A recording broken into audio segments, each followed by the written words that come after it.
एक साधक ने महर्षि रमण से जप की महिमा के बारे में कुछ प्रश्न पूछे।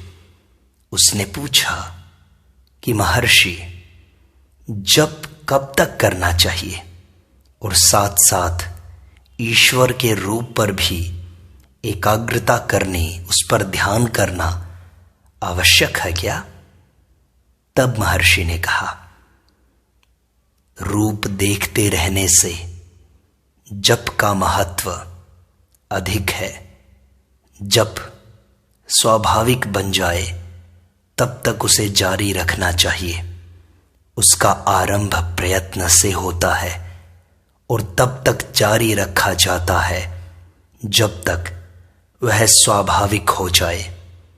जब स्वाभाविक बन जाए तो उसे साक्षात्कार कहा जाता है। दूसरे कार्यों में व्यस्त रहने के समय भी जप किया जा सकता है। जो है वह केवल एक सत्य है। सत्य तक पहुंचने के मंत्र, नाम, रूप, विचार एवं सभी प्रकार के प्रयत्न उसी सत्य का प्रतिनिधित्व करते हैं। अंत में वे सब उस एक सत्य में मिलकर एक रूप हो जाते हैं। भक्ति, विचार एवं जप असत्य को दूर रखने के हमारे प्रयत्न के ही विभिन्न रूप हैं। इन सब से असत्य को दूर रखा जाता है। वर्तमान समय में असत्य, माया हमारा दुराग्रह मात्र है, जबकि सत्य हमारा स्वभाव है। हम गलती से असत्य से अर्थात विचारों तथा सांसारिक कार्यों के प्रति आसक्ति से चिपके हुए हैं। इसका अंत होने पर सत्य स्वयं प्रकट होगा। हमारे प्रयत्न असत्य को दूर रखने के लिए हैं और यह कार्य सत्य के सतत चिंतन से ही संपन्न हो सकता है। सत्य के जप से संपन्न हो सकता है। यद्यपि सत्य हमारा स्वरूप है, फिर भी जप, ध्यान, विचार इन अभ्यासों को करते समय ऐसा लगता है जैसे हम उसका चिंतन कर रहे हैं। जो हम करते हैं वह हमारी वास्तविकता के सत्य पर प्रकट होने के मार्ग में रहे हुए अवरोधों को दूर करने में परिणत होता है। महर्षि, हम जप करते हैं, क्या हमारे प्रयत्न सफल होंगे? साक्षात्कार हमारा स्वभाव है। उसमें कुछ नया प्राप्त नहीं करना है। जो नया है वह नित्य नहीं हो सकता। इसलिए साधक को आत्मा प्राप्त होगी या वह उसे खो देगा, ऐसे संदेह करना व्यर्थ है। महर्षि, जब हम यह जानते हों कि विचार मार्ग, मैं कौन हूं, इसका चिंतन करना सच्चा मार्ग है, तो क्या जप करना अच्छा है? सब पद्धतियां अच्छी हैं, क्योंकि वे धीरे धीरे अंत में साधक को आत्म अनुसंधान तक ले जाएंगी।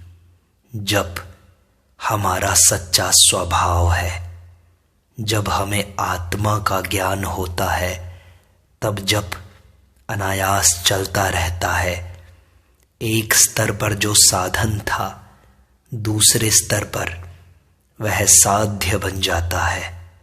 निरंतर अनायास जप होता रहे, वही तो साक्षात्कार है।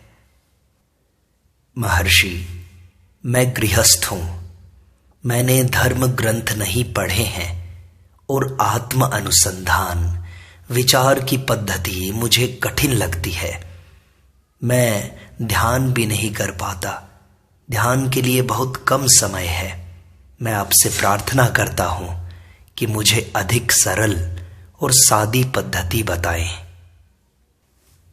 जैसे मनुष्य को अपने आप को देखने के लिए दर्पण की आवश्यकता नहीं होती, वैसे आत्मा को जानने के लिए धर्म ग्रंथों के ज्ञान की आवश्यकता नहीं है। सारा ज्ञान अंत में अनात्मा मानकर त्याग देने के लिए ही प्राप्त किया जाता है। न ही गृहस्थी के कर्तव्य एवं बच्चों की देखभाल करना विघ्न है। आप और कुछ न कर सकें तो कम से कम अपने आप से मानसिक रूप में मैं इस जप को कहने का अभ्यास करें। यह पर्याप्त होगा। जैसा कि मैं कौन हूं इस पद्धति में बताया गया है। यदि कोई निरंतर लगातार मैं इसका चिंतन करता रहे, जप करता रहे, तो यह उसे आत्मनिष्ठा की अवस्था तक पहुंचा देगा। आप कोई भी कार्य करते हों, उठते बैठते या चलते समय इसे बार बार दोहराते रहें, इसका जप करते रहें। अहंकार, अहम ईश्वर का एक नाम है और सब मंत्रों में प्रथम एवं सबसे महान है। ओंकार भी दूसरे स्थान में है। महर्षि, क्या मन के संयम के लिए अजपा जप करूं या ओंकार का जप करूं, कौन सा अच्छा है? अजपा जप, इसके बारे में आपका क्या ख्याल है? मुख से सोहम सोहम रटना अजपा कहते हो इसे? वस्तुतः अजपा का अर्थ वह जप है जो मुख से उच्चारित हुए बिना अनैच्छिक रूप से अनायास अपने आप चलता रहता है। उसे जानना। इस वास्तविक अर्थ को जाने बिना लोग यह सोचते हैं कि मुख से सोहम सोहम जप हजारों लाखों बार उंगली से या माला से गिनकर किए जाने चाहिए। जप का प्रारंभ करने से पहले प्राणायाम करना चाहिए, ऐसा शास्त्र बतलाते हैं। अर्थात पहले प्राणायाम करके पश्चात जप शुरू करना चाहिए। प्राणायाम के दौरान मुख बंद रखना होता है कि नहीं? यदि प्राण की गति रोककर शरीर के 5 महाभूतों को एक साथ बांधकर उनका संयम किया जाए तो शेष सच्चा आत्मा रहता है। स्वयं आत्मा हमेशा अपने आप अहम अहम दोहराता रहता है। यह अजपा है। इसको जानने के बाद मौखिक जप को अजपा कैसे कहा जा सकता है? सच्चा आत्मा अपने आप अनैच्छिक रूप से अखंड तैल धारावत अंतहीन रूप से जप करता रहता है। उसका दर्शन करना अजपा या गायत्री या सब कुछ है। यदि आप जाने कि जप कौन कर रहा है तो आप जान लेंगे कि वास्तव में जप क्या है। यदि आप तलाश करें और जानने का प्रयत्न करें कि वह कौन है जो जप करता है, जप करना चाहता है, तो वह जप स्वयं आत्मा बन जाता है। महर्षि, तो क्या मौखिक जप से कोई लाभ नहीं है? किसने कहा कि लाभ नहीं है? मौखिक जप चित्त को शुद्ध करेगा।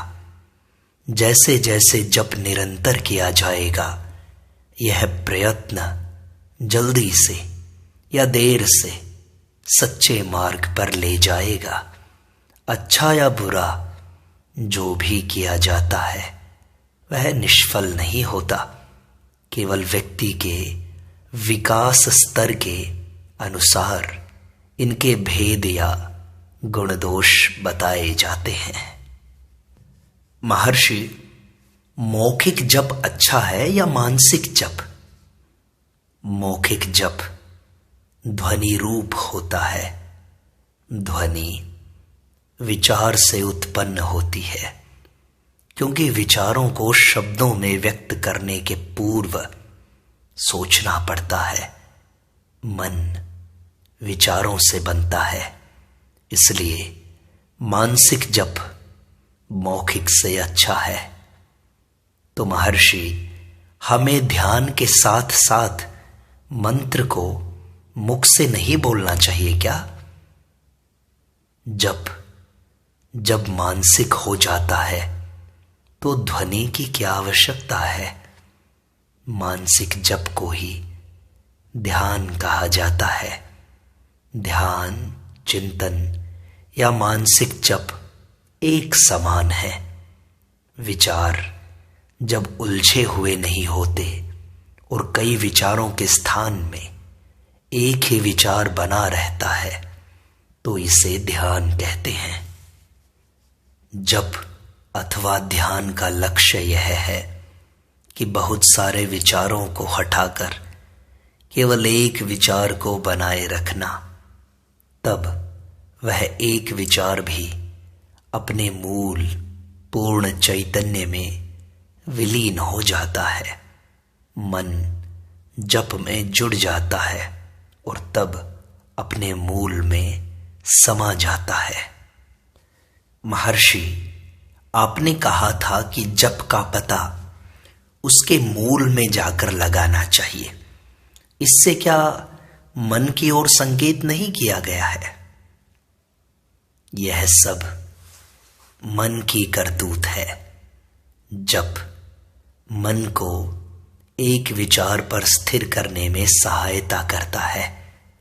प्रथम दूसरे सब विचारों को गौण बनाकर उनको उस एक विचार के अधीन कर दो।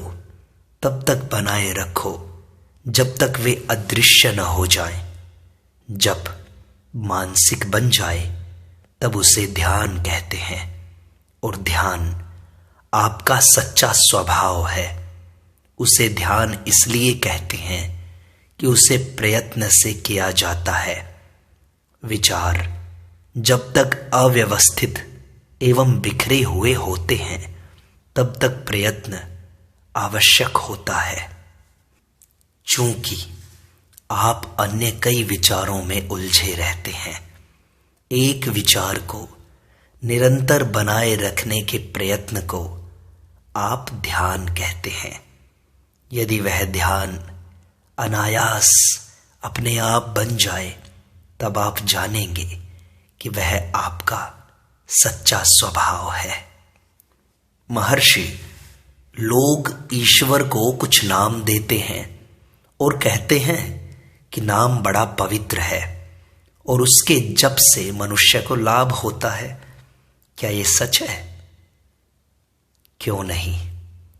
आप अपना एक नाम रखते हैं जिसे बोलने पर आप उत्तर देते हैं,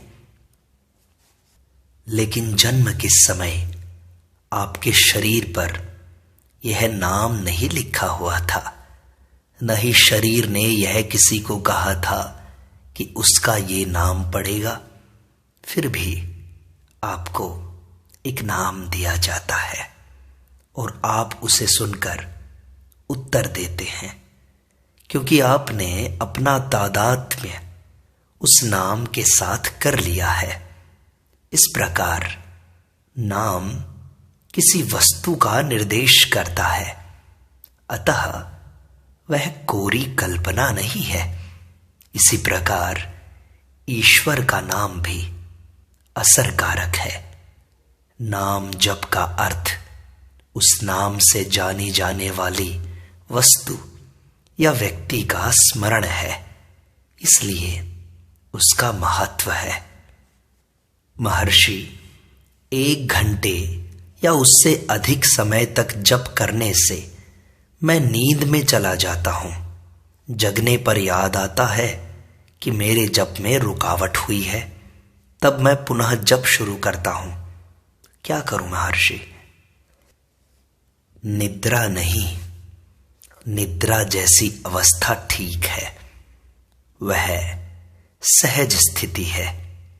चूंकि इस समय आप अहंकार के साथ जुड़े हुए हैं, जागते हुए आप सोचते हैं कि वह सहज अवस्था आपके कार्य में रुकावट करती है।